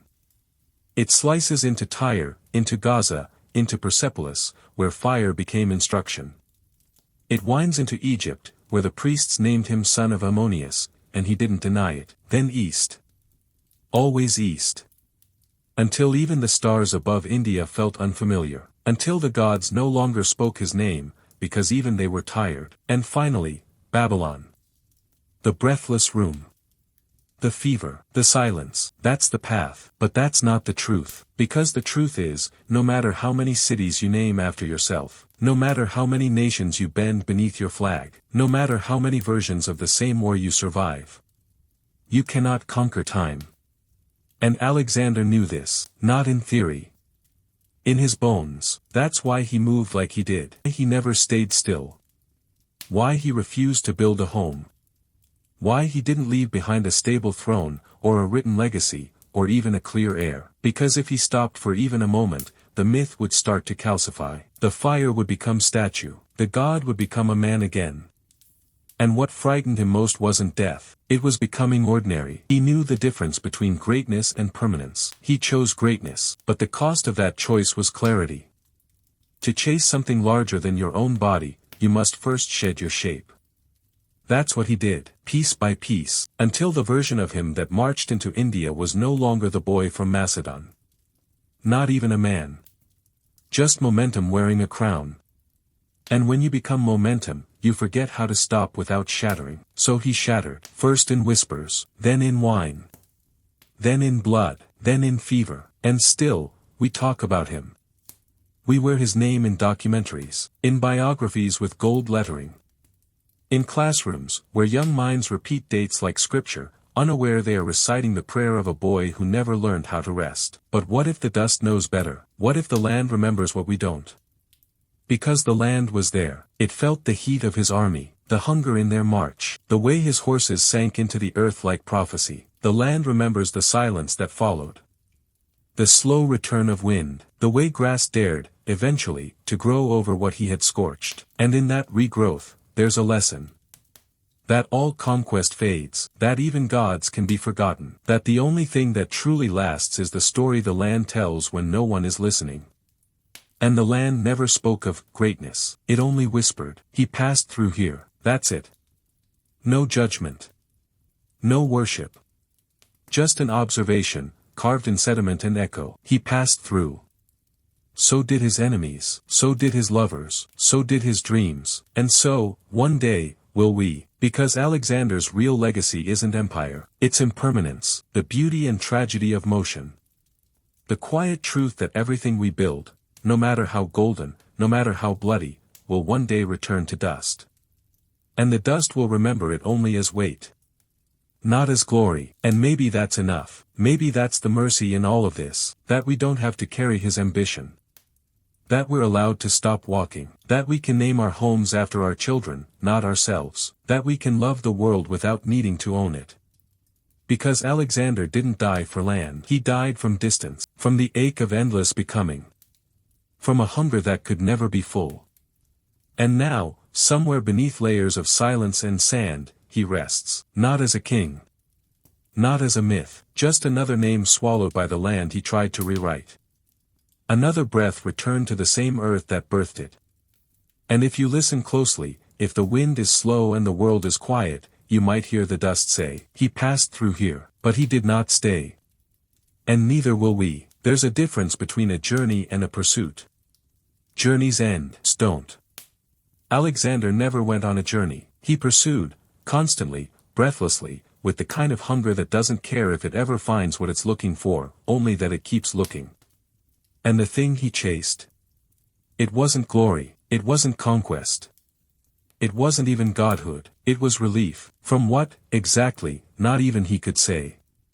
But he kept moving toward it anyway, as if there was a moment just over the next hill, the next river, the next empire, where the ache would finally loosen its grip. Where his name wouldn't feel so heavy inside his own mouth, and so he walked. Each footstep wasn't progress, it was escape. A delay. An offering to time itself, saying, not yet. Don't let it catch me yet. But time is not something you outmarch, you feel it in the space between footsteps, in the pause, the slowing, the way even your victories begin to echo back at you, distorted by memory and fatigue. By the end, Alexander's steps were longer, but emptier. He had covered more of the world than anyone ever had, and found no place where the longing stopped. Not even in the places he built. His cities, Alexandria's, were not homes, they were mile markers, proof he had passed through. The same way a wolf leaves scent on trees, not out of affection, but out of assertion. I was here, this is mine. Keep moving. But the cities outlasted him, the scent faded, the footprints filled with sand, and the people, those who stayed, rewrote his name in 1,000 dialects until it barely resembled the boy from Pella. That's the paradox of impact. The larger the footprint, the less it resembles the foot. Alexander left his shape across 3 continents, but none of those shapes held him. By the time he died, his image had already fragmented into contradiction.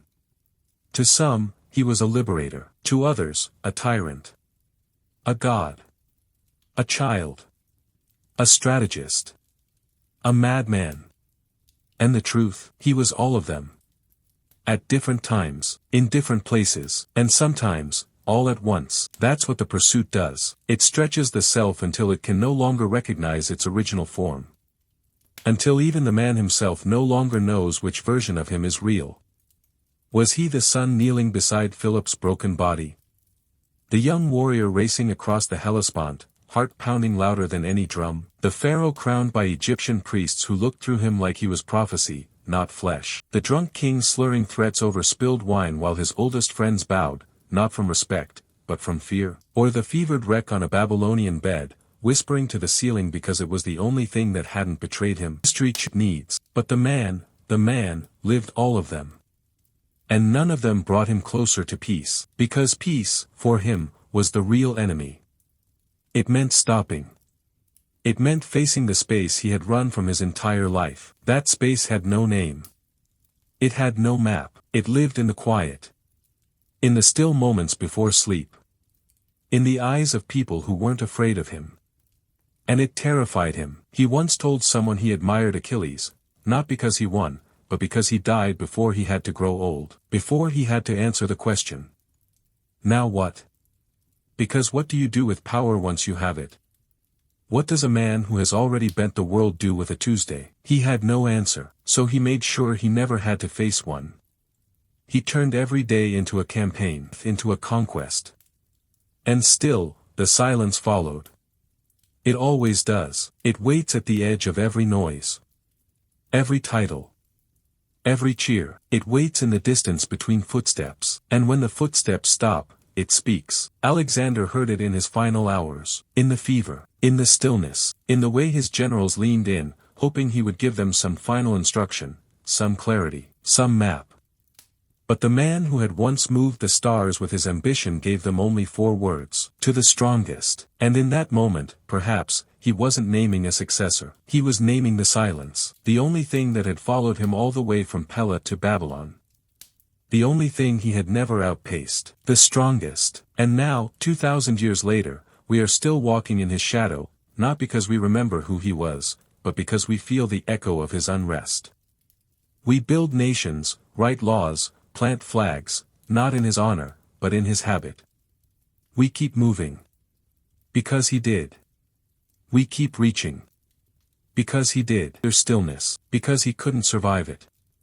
But maybe it's time to ask, what if the silence isn't the enemy? What if the thing he ran from wasn't a curse, but an invitation? What if the question was never, how far can you go?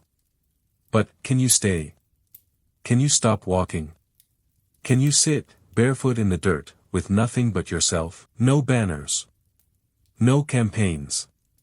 No titles. Can you sit there, and not disappear? Alexander couldn't. But maybe, you can. And maybe that's the real inheritance, not his ambition. Not his empire, but his absence. And maybe, just maybe, if we stop chasing the edge of the world long enough to feel our own heartbeat, we'll find the place where his footsteps end.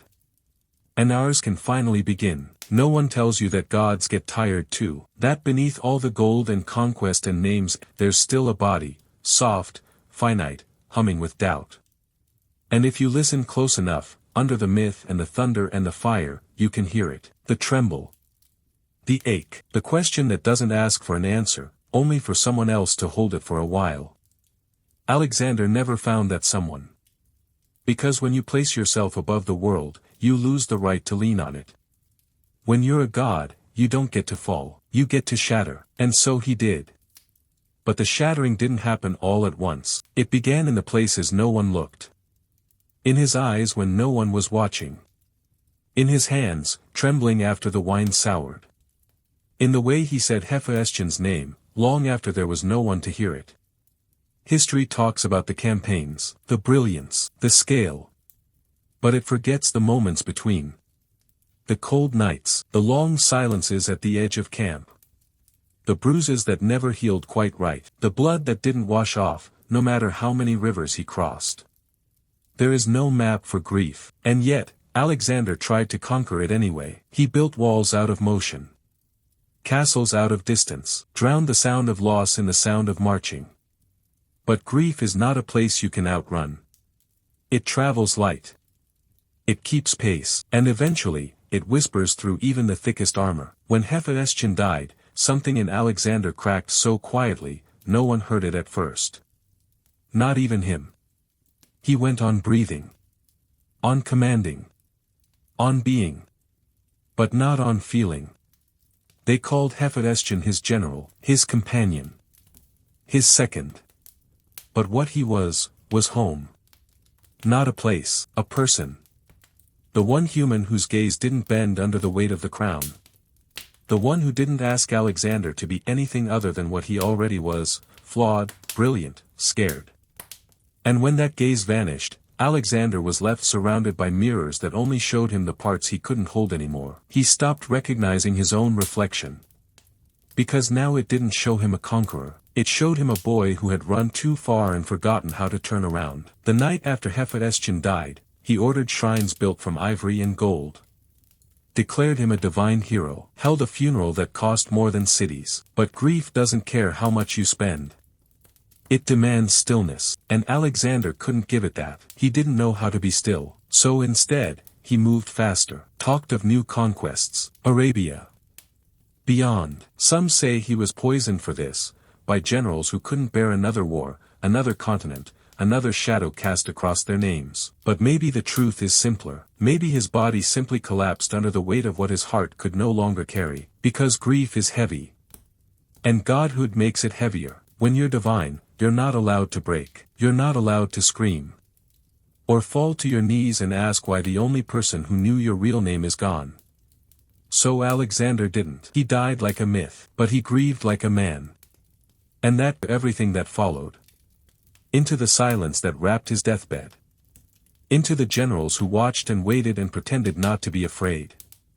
Into the kingdom that fractured the moment his breath stopped. Not because they hated each other, but because no one else knew what he'd been chasing. He hadn't left them a path, only a trail of fire. And fire doesn't explain itself. It burns, and then it leaves. That was the shape of Alexander's life. A blaze, without apology.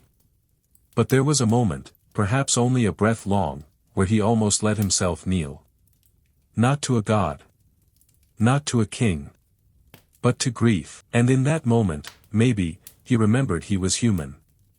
Not myth, not thunder, just a boy who had lost his friend. That memory is not in any scroll. You won't find it in Plutarch, but it's there. In the pauses, in the spaces between victories, in the silence between the words, to the strongest. Because sometimes the strongest thing you can do is stop pretending you are. Sometimes the gods we build are not meant to be worshipped. They're meant to be understood. And once we understand them, they don't look like gods anymore. They look like us, tired, afraid, alone, chasing something they can't name. Because it was never about glory, or conquest, or legacy. It was always about the ache, the one that says, there must be more than this. Alexander believed that ache was a direction. He mistook it for destiny. We still do. We build empires. We light torches. We say, this time, we'll go further. But what if the ache isn't something to conquer? What if it's just something to feel? What if, instead of marching toward the horizon, we let ourselves kneel beneath it? Let ourselves grieve what we lost along the way. What if the final act of greatness is not building more, but finally stopping and hearing the silence say, you are enough? Alexander never heard those words. No one dared say them. Not even, but maybe now, centuries later, we can. Not for him. For us. Because one day, we will all reach our Babylon. Our final tent. Our final silence. And when we do, let it be not in fear, but in surrender, not to death, but to rest. Because even gods get tired. And even fire, eventually. He once believed the stars knew him, that when he looked up, they looked back. Not out of faith, an unspoken contract between his breath and the architecture of the cosmos. The boy from Pella raised to believe that thunder could speak in bloodlines, that Olympus took notes when he made choices, that if he marched far enough, loud enough, hard enough, the sky itself would bend. But skies don't remember. Not even for kings, and certainly not for boys who mistook ambition for immortality. Now, when we look up, we don't see Alexander. We see distance, a vault of quiet that doesn't care how many men bowed at his feet. A silence so complete it makes myths feel small, because time doesn't hold names, it wears them down, smooths them like river stones. Alexander, the Great. How many times has the title been said aloud, written, repeated? How many teachers have pointed to his silhouette on maps, assigning dates like they could explain ache with a timeline? But here's the truth, you don't conquer the world to be remembered. You do it to avoid remembering yourself, to lose your shape in size, to hide in movement. To bleed so far across the earth that no one can tell where you stop and history begins. That's what Alexander did. He turned his own forgetting into spectacle. And now we remember the spectacle, the victories, the cities, the shining edge of the impossible, but we forget the forgetting. We forget what he left behind in every place he passed through. Not legacy, ghosts, people he could have loved, fathers whose sons didn't come home, fields where the dead still outnumber the living. Languages erased to make room for his name. He didn't just walk through nations, he walked through stories, and rewrote them in his own handwriting. He made himself the sun. But when you become the sun, everything else becomes shadow. And shadows do not forget.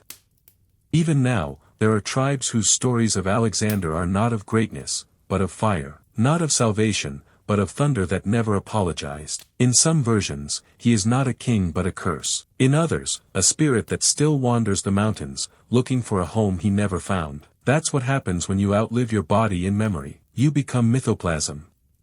A mist. An idea that anyone can wear, but no one can. And the myth has worn many faces. It has been European, Persian, Arab, Indian, Christian, imperial, revolutionary. Alexander has been claimed by more futures than he ever imagined. Because he was never really about the past, he was always about reach, and reach, when unmoored from truth, becomes seduction. We name buildings after him. Ships, weapons, generations of children. We pretend that naming something after fire will make it warm. But it doesn't. It just burns quieter. There's a story, lost in footnotes and uncertain sources, that before he died, Alexander spoke not of his empire, but of the sea. He wanted to see it again. Not the rivers of Babylon. Not the Nile. The Aegean. The first water he remembered. The sea that tasted like childhood. He asked if the tide still sounded the same. No one answered him. Because the men who surrounded him in those last days were not friends. They were architects, waiting to carve up the bones. He wasn't a person anymore. He was a problem to solve. How do you bury a god? How do you divide a man who could not be measured? They didn't know, so they lied to them. They embalmed him in honey. They surrounded his body with gold. They built processions so grand the sun couldn't keep up. And still, the sky forgot. No streak of light. No divine thunder. No constellation rearranged. Just another breath, gone. Another fire, stilled. Another boy, never coming home. And that's the quiet truth that breaks the world open if you let it. Even the brightest names vanish into silence. Even the greatest are reduced to dust. Even the stars, forget. But maybe that's not a tragedy. Maybe that's a kind of mercy. Because if the sky does not remember Alexander, then maybe it also forgets what he sacrificed to be remembered. The nights he did not sleep.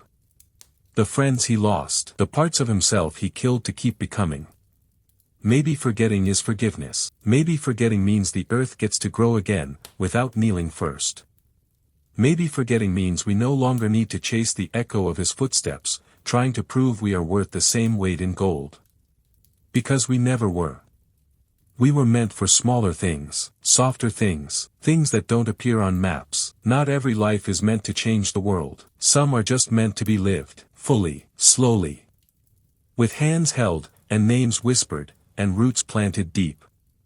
Alexander never planted roots. He scattered seeds and never stayed long enough to watch them bloom. He was haunted by stillness, and in doing so, he haunted everything he touched.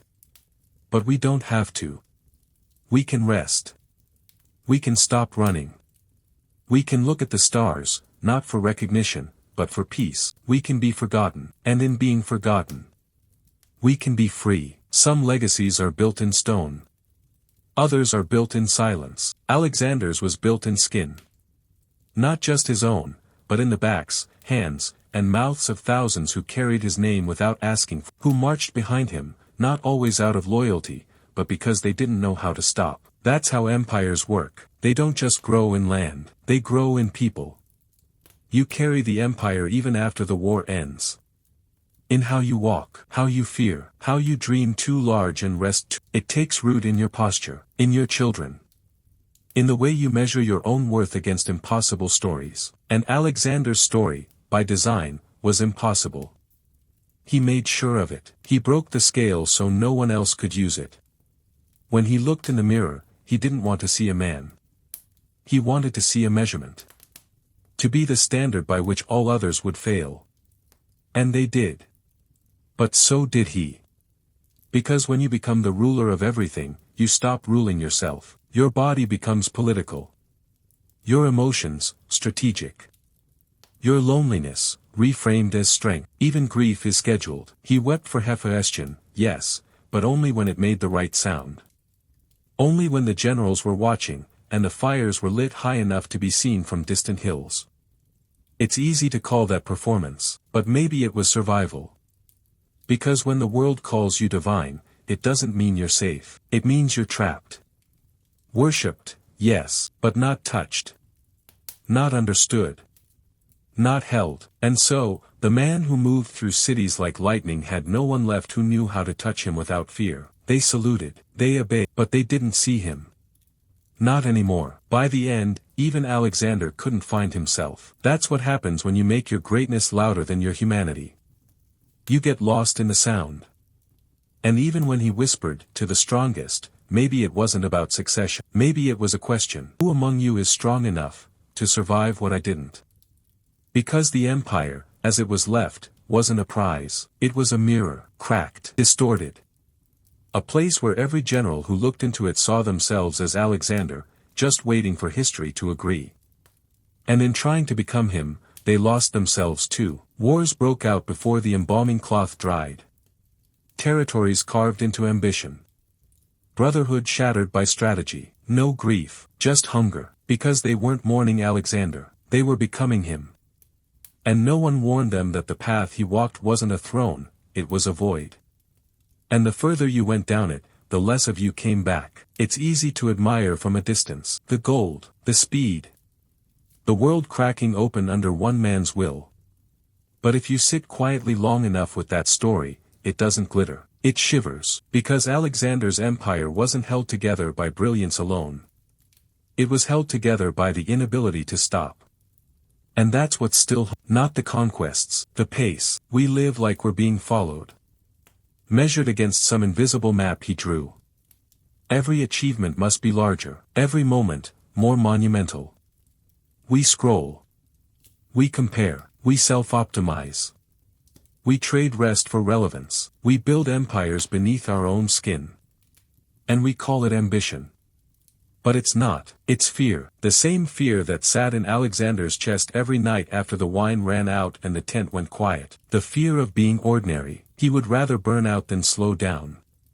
And we're still learning how to live in the smoke, still naming our successes after him, still teaching children to be great before they are taught to be kind, still looking east, hoping something out there will tell us what we were meant for, still building cities in our calendars, hoping they'll outlast us. But the truth is, most of us aren't meant to be remembered like Alexander, and that's not a failure, that's a freedom. Because legacy, when built on fire, consumes the builder too. It devours presence, it trades touch for tribute. And leaves behind nothing but echo. But there is another way, to build a different kind of empire, one not measured in land or blood or noise. But in presence, the way you look someone in the eye without expectation. The way you forgive without record, the way you wake without reaching for more. An empire of enough. Alexander never found it, he didn't even know to look. But maybe we can. Not by marching. Not by naming things after ourselves, but by returning. To stillness, to people. Earth under our feet that never asked to be ruled, only remembered. And maybe, if we listen hard enough, we'll hear it. That softer voice, not a command. Not a war cry. Not a prophecy. Just this, you don't have to carry his fire. You can carry your own warmth, and it will be enough. There is a kind of throne that doesn't have legs, no seat, no cushion, no armrests wrapped in velvet or adorned with lions. It doesn't sit in a palace, doesn't gleam beneath torchlight, doesn't overlook a crowd. It sits, instead, in the mind. Not just one mind, but millions, carried across time, rebuilt with each generation's longing, crowned not with gold, but with projection. Alexander's throne is that kind, because he left no heir to occupy it. No stable dynasty to shape it. no final instruction to close the book. Only absence, and absence, when stretched long enough, becomes invitation.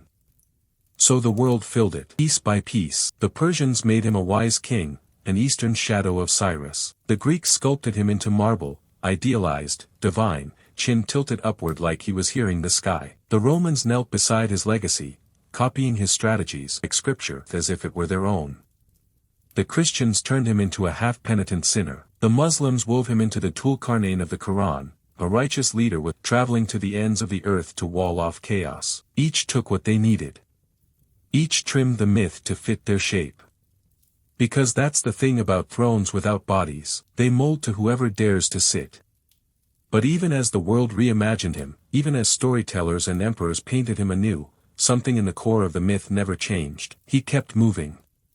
Every version of Alexander, whether hero, prophet, tyrant, or ghost, was restless, unsettled, in motion.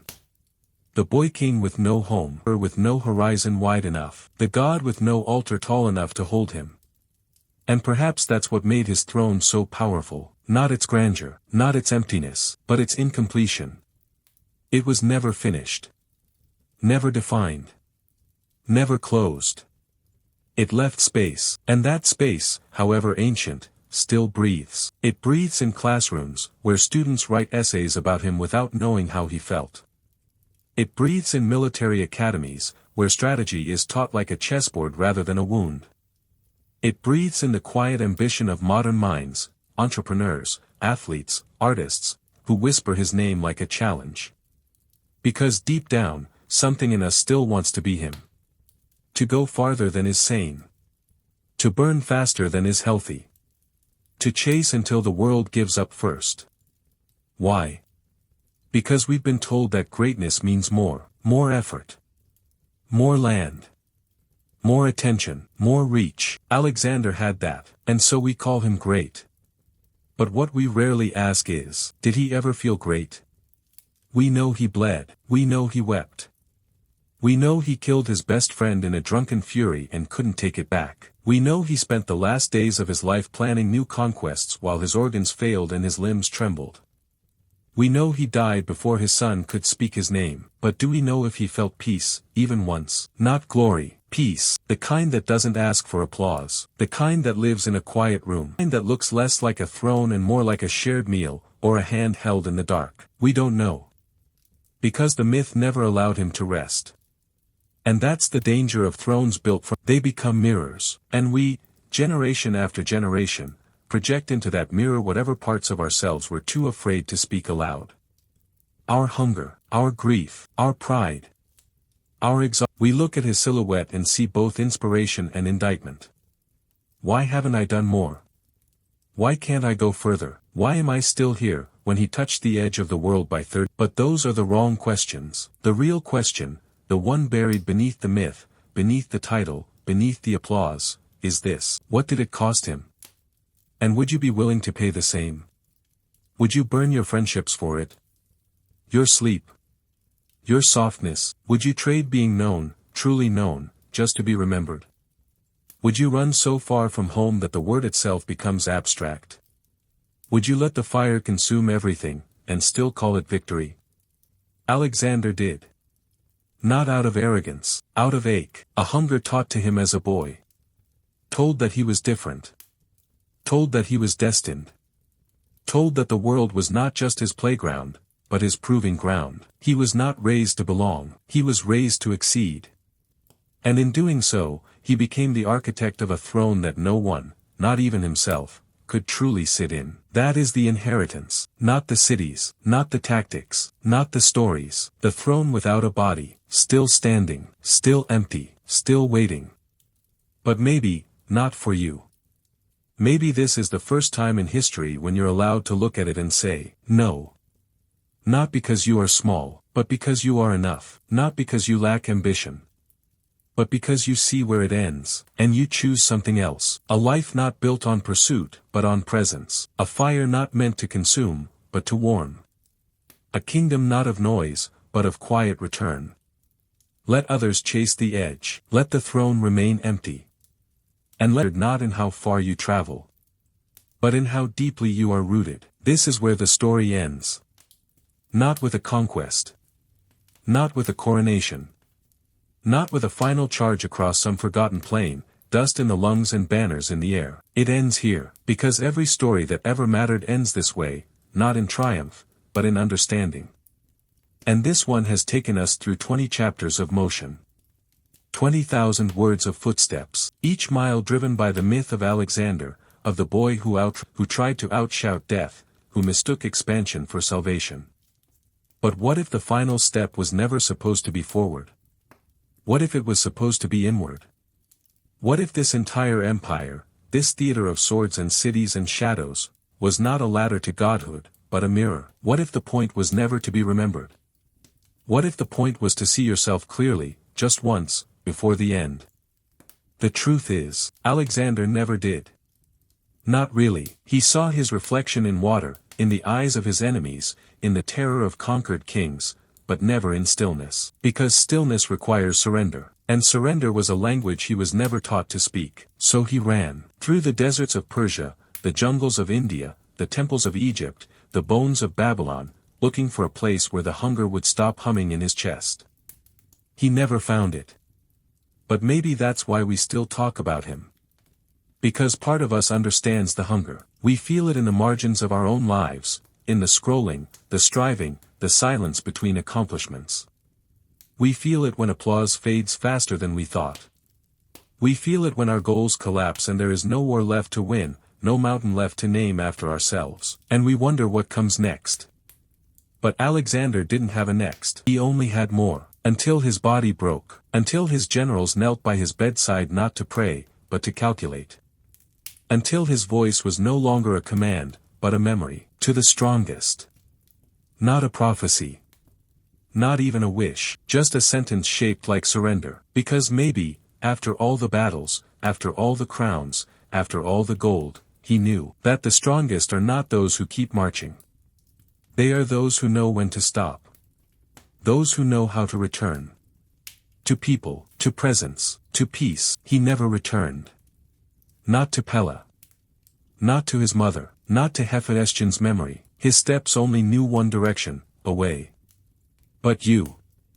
You are not Alexander. You do not have to become myth to matter. You do not have to conquer to be whole. You do not have to build empires to be remembered by the ones who love you.